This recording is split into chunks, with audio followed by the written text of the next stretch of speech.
Happy Halloween, everybody. This is Wade Watches. I'm Wade, and today I'm going to be talking about a movie that did not just come out, and that is not from 2022.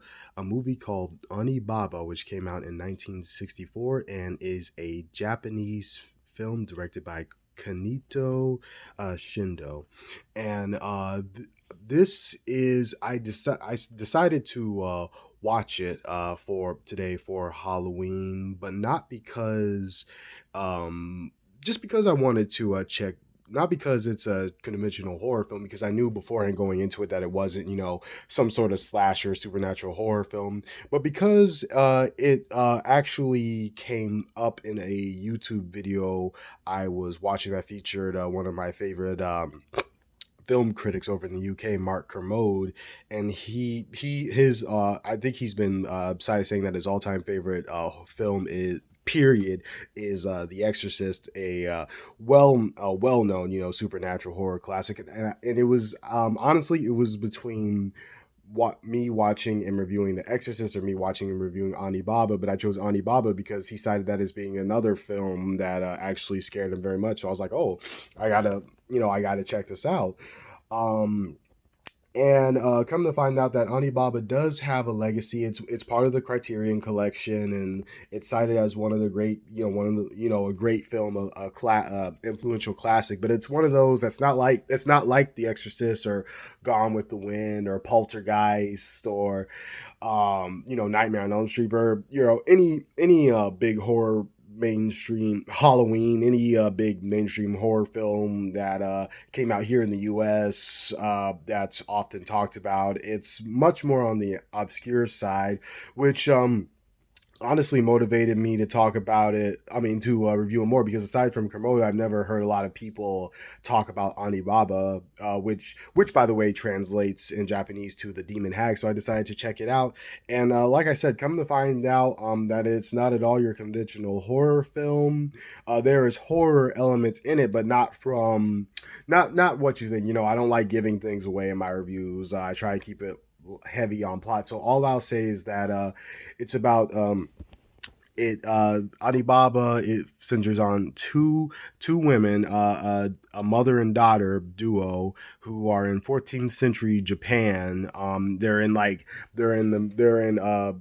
live in wartime Japan in the 14th century, where samurais are going at it, the emperors are feuding. They live in kind of a remote, secluded location, and just to make ends meet, they murder and steal from samurai just to be able to eat. They're very poor, they're destitute, and that's how they get by. And yeah, that's all I'll say about it. Uh, they keep doing their thing, and eventually something things start to change, and not for the better. And that's all I'm gonna say about it, because honestly, I really recommend checking this out. This was a surprise for me. It's definitely more on the slower side. It's an older, I feel like a lot of the older horror movies I watch, especially the horror ones, do take their time to build things up, because they it was, I feel like it was all about suspense back then. Bear in mind, I'm no film professor. I love film, I'm a movie buff, but I don't know everything there is to know about everything. But I feel like older horror films did like take their time to build up and focus more on suspense, other than jump scares and just excessive violence.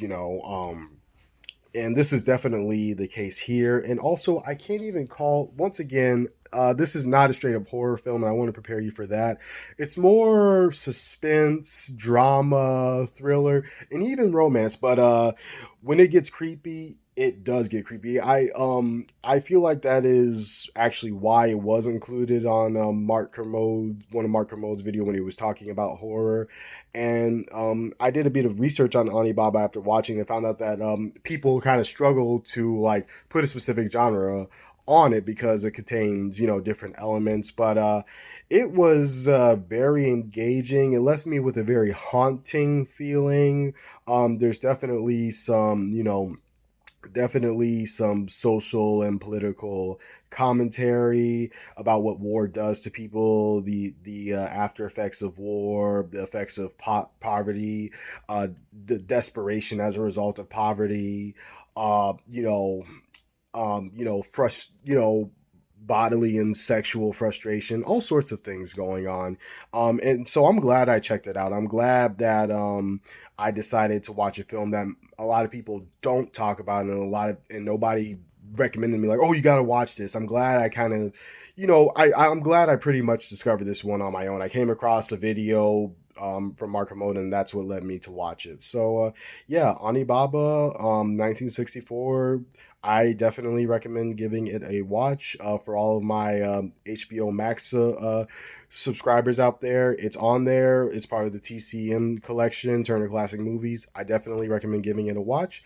This has been Wade Watches, and a very happy Halloween to all of you. Thank you so much.